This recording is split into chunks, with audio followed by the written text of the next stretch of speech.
খাগড়াছড়ির দুর্গম পাহাড়ে পানির সংকট দীর্ঘদিনের। পানছড়ির বিদ্যুৎ বিচ্ছিন্ন দুটি গ্রামে এবার সৌর বিদ্যুতের মাধ্যমে ভূগর্ভস্থ পানি পৌঁছে দেওয়ার ব্যবস্থা করেছে সেনাবাহিনী। ধীরে ধীরে পাহাড়ি দুর্গম অন্যান্য এলাকায়ও সুপেয় পানি সরবরাহের লক্ষ্য প্রশাসনের। পাহাড় বেষ্টিত খাগড়াছড়ি পর্যটকদের কাছে আকর্ষণীয় গন্তব্য হলেও সুপেয় পানির তীব্র সংকট সারা বছরই। দুর্গম এসব এলাকায় কয়েক মাইল হেঁটে বিশুদ্ধ পানি আনতে হয়। এ সংকট কাটাতে এগিয়ে এসেছে সেনাবাহিনী।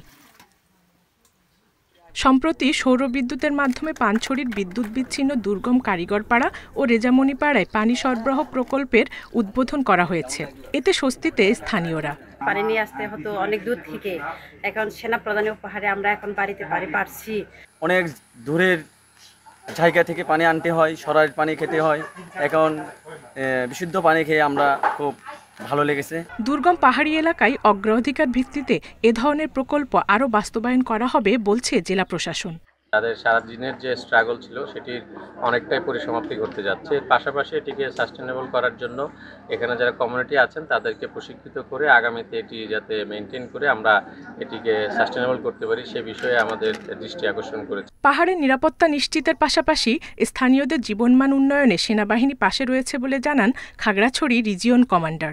এই খাবার পানি, বিশুদ্ধ খাবার পানি যেখানে যেখানে দরকার আমরা সেখানে দিচ্ছি।